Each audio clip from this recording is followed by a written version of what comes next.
Uh, Good morning, viewers of Raka Lokam. Today we have a very special guest, Mr. Surinder Ambardar, who has been an MLC in Jammu and Kashmir and is also the leader of the displaced Kashmiri Hindus. But more than that, he is also the public relations in charge for the international circuit on Jammu and Kashmir. He would now be presenting the actual narrative of about Jammu and Kashmir and will try to dispel the false narratives that are going around in the international and national fora. Welcome, Mr. Ambardarji. Thank you very much, Sudhakarji. It's a pleasure talking to you, sir. Same here. Same Thank you. here. Yeah. Right now, I am in Srinagar, so it is an opportunity to reach out to the friends who are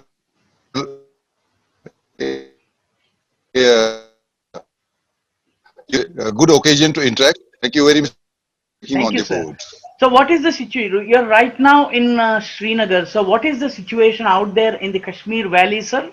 Uh, because we have been hearing a lot of rumors that the military buildup is happening, the security forces are being deployed in all places, and that there's something big going to happen in the times to come. So, is there some kind of unrest and disquiet in Jammu and Kashmir, sir? How do you see the situation there in the Kashmir Valley, particularly, sir? So far, the security build-up is concerned, Sudhakarji, that we all need to understand that this is a very strategic, sensitive, and a border state. Yes. So this security build-up is a routine issue.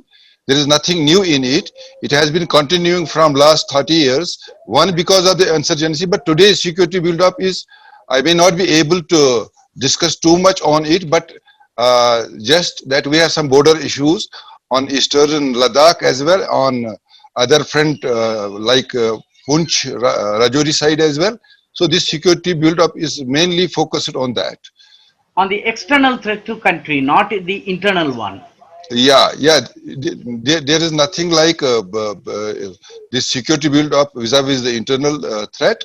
Mhm. Yes, we have some concerns on the borders in Gilgit-Baltistan as well. So therefore, the security build up is a by and large a routine issue. But this time, if there is slight higher strata build up, that is more because of the sensitivities on the borders. So, how is the general Kashmiri feeling today, sir, after 2 years of abrogation of the Article 370 and 35A? So, how is the general Kashmiri feeling, sir? Do they feel that this is a welcome development, or do they still feel that the 370 and 35A should return? See, Sudhakarji, the fact of matter is that uh, we need to understand that the constitutional ambiguity of last 70 years has brought some kind of a psychological, sentimental links of people of Kashmir especially with the so-called special status or temporary provision. So that more or less was an emotional issue than a practical issue, and therefore the provision, the temporary provision in the constitution, unfortunately, that state in the process up to 1990, they recognized the subnationalism of Kashmir as nationalism, and ultimately which shifted to soft separatism as well. And you all know that from last 30 years, Kashmir is ailing because of multiple perspectives that were blown from Pakistan as well, and the radical component of Kashmir as well. So therefore, telling you very honestly today that there is a constituency who is still alive in Kashmir who are working on best of the other enemy countries. But still, one thing is very apparent that the majority of the people of Kashmir, I talk specifically of the Kashmiri Muslims, we believe that 80% of the Kashmiri Muslims were psychologically hostaged to the environment created by the ultras, radicals in Pakistan. Yes. And now, after the abrogation of Article 370, the sealed lips have started opening. They have started taking the fresh breath. That's a very welcome development. But then, how do you see Congress stalwart Digvijay Singh's statement yesterday that if Congress is voted back to power, it will reconsider, it shall or it will consider the issue of reopening the Article 370 and bringing it back? How do you look at it, sir?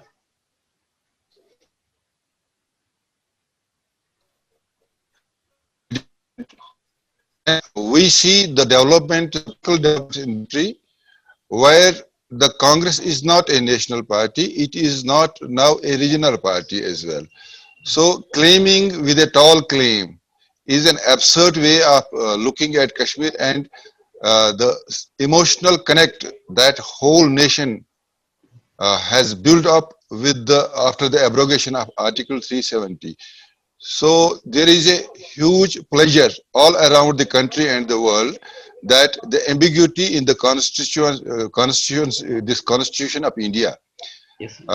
which has put India to challenges both on the national fora and international fora, has been the controversial classes has been removed.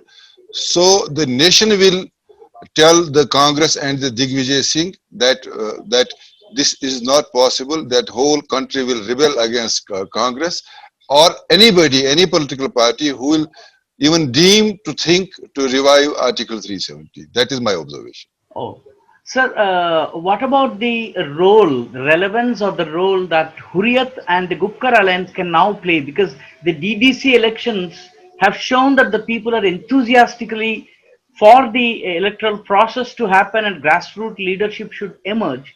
So, given this situation, what is the relevance of both Hurriyat as well as the Gupkar Alliance in the current scenario, sir?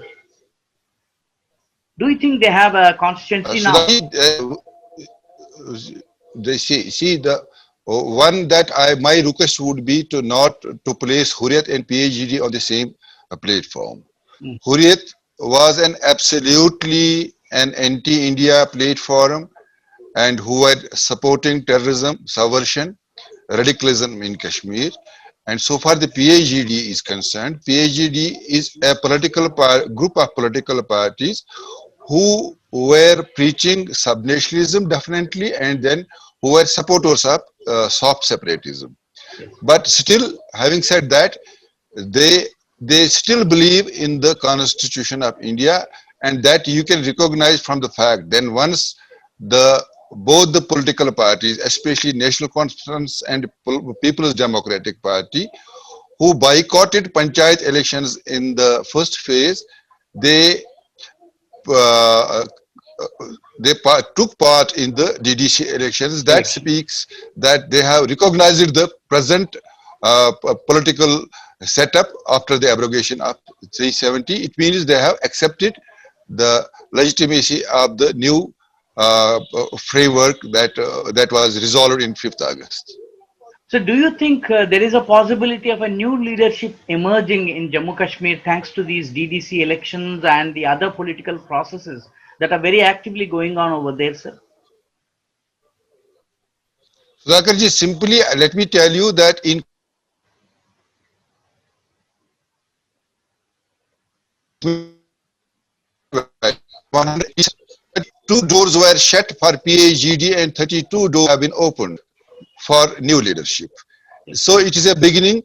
Well, the truth is that there was a huge cost, but still the people of Kashmir, rather Jammu Kashmir, loudly appreciated and participated in the DDC elections. The percentage of vote was quite higher than the last parliament elections, and the new leadership is emerging. And then we, as a political party, as BJP, we are committed to expand the prosperity in the all sections of society, and we are keen that Kashmir let a new hope comes from the new generation of Kashmir, and I see that by next 5 to 10 years there will be a very fresh pragmatic leadership in whole of the state.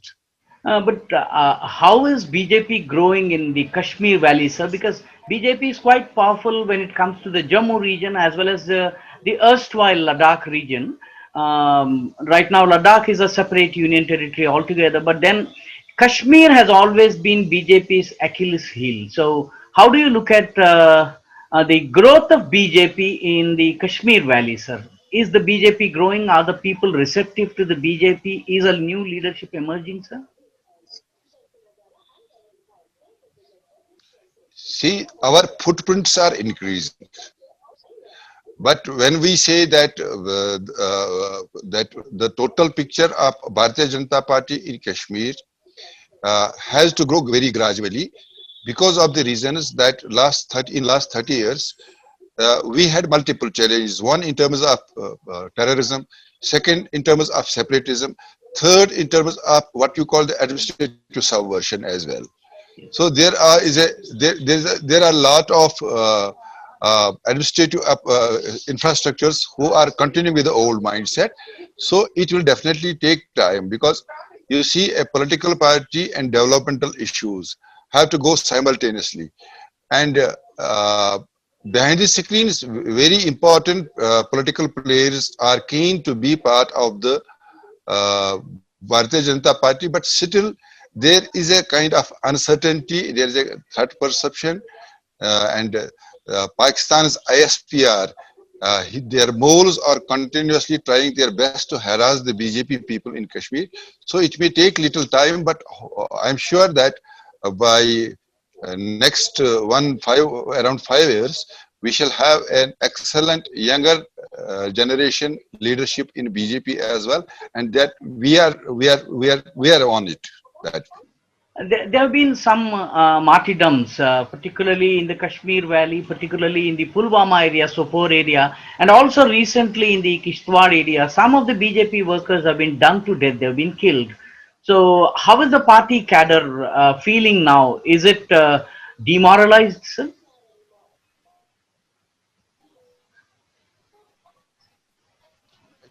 sure, Kader is not demoralized. That you have to see why only BJP people are being charged. It is because of that. It is only BJP in state of Jammu and Kashmir and our small gradual expansion in Kashmir who continue with the slogan of Bharat Mata Ki Jai is a threat to the entire spectrum of to the Pakistanis, to the radicalized societies, to the people who were hostaging the senior elements of Kashmir. So BJP's this ideological component is a threat to all those beneficiaries as well, to all those vested interested people as well, who are carrying a wrong narrative, a wrong perspective in Kashmir and exploiting simple and innocent people. So that brings me to the question of the Kashmiri Hindu Pandits. What is their future, sir? Can they ever come back and settle, sir? Is the BJP government doing anything for settling them and bringing them back to Kashmir and then helping them to rehabilitate themselves in an honorable way, sir? You are also the president of the leader of the displaced Hindu Kashmiris. Sudhakarji, say once we talk of the rehabilitation and restitution, this is a very big change for all of us, Indian society and Indian political leadership as well. Primarily, let me be candid enough to tell you that in 2008, during Manmohan Singh ji's when he was the Prime Minister, announced a package of 6,000 employees for Kashmiri Pandits, rather displaced people.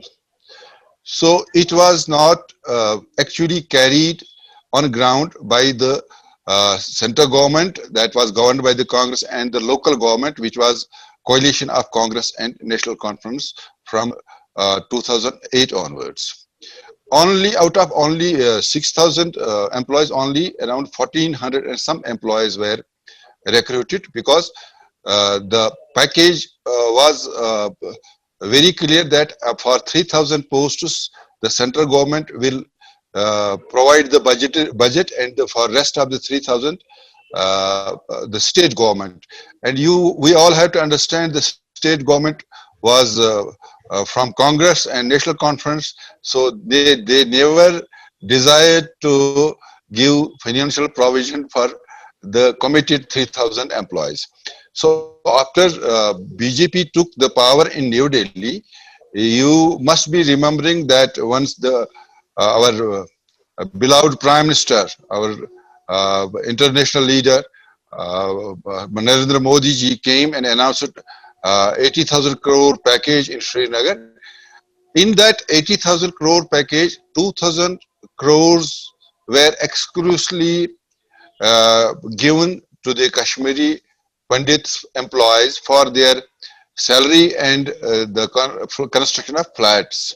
So that is, by and large, that has reached to a conclusion state, and still there are some issues. So far, the flats have not been provided to all because the local administrative setup was not in favor. It is only it got only possible after the revocation of the controversial clauses of Article 370. Now, to my information, in all the districts, the land has been identified and construction of flats has been started. So far, the rehabilitation, total return and rehabilitation of a huge this community who are displaced in the country and globally. One thing more which I need to add, that Jammu Kashmir government brought a exclusive domicile bill for the displaced people. Once Mr. Murmu was the Governor, yes. governor of Jammu and Lieutenant Governor, and in fact that bill was drafted by me and the government owned that. So my point is that in that bill, what is important is that all those Hindus who are displaced in 89, 90 are legitimate domiciles of the Jammu and Kashmir, and also the reference is from 1944. Anybody who is carrying any kind of a document from 1994 can apply for its domicile ship in state of Jammu and Kashmir. This, I suppose, is a very revolutionary setup, and I should salute Narendra Modi ji and our Honorable Home Minister Amit Shah ji for this excellent execution of the bill. But still, once you talk of the return of the entire Kashmiri Hindu diaspora, my import is that they say that the belief of the majority of the Kashmiri Hindus is that the society that has changed in Kashmir, and in 89 and 90, they have rejected the pluralistic way of living. Yeah. So for Hindus of Kashmir, they believe that there is a continuous threat perception, it being a civilizational war and is being carried from Turkey to Pakistan. So therefore, their return should ensure non-refoulement. Once we talk of the non-refoulement, so they feel that there should be a geopolitical placement, and once there is a debate on that, or there is a framework on that, I should say that entire Kashmiri Pandit diaspora, wherever they are living, will definitely come back to Kashmir, will contribute in restructuring Kashmir. They will be contributory in reviving the Rishi Sufi culture of Kashmir, and definitely that will be a prime peace narrative in this border state of Jammu and Kashmir. So one final question, sir. Across the country, the people are now talking about taking back the POK and the Gilgit and Baltistan. How about Kashmir, sir? Is it part of the general narrative of the people in Jammu and Kashmir that we should take back what we have lost in 1947-48 war? Is it part of the common memory, sir? Uh, Definitely, it is a it's a part of the common memory. But once you talk of the security and strategic issues, it will not be wise to deliberate very strategic issues on the social media platform. But one thing is very important, that we have to try to understand the silent gimmicks and game plan of China, the way they are silently expanding their territorial contours, and definitely the way radicalization has increased in Pakistan. So therefore, the strategic areas like Gilgit-Baltistan and POJK are important locations for us, so that we can safeguard the boundaries of our country, and strategically we grow prosperous and forward our uh, national perspective of being the Vishnu Guru. Thank you so much, Mr. Surinder Ambardarji, for your patient, for your time and for your comments. We take the biggest takeaway from what you have said is that things are turning positive slowly but definitely in Jammu and Kashmir, and in the coming 5 or 6 years, we would see a sea change in the atmosphere in Jammu and Kashmir. Separatism is here to recede now. Thank you so much, Surendraji, for your time and for your enrichment of our knowledge. Thank you. Thank you, Sagarji. Thank you very much.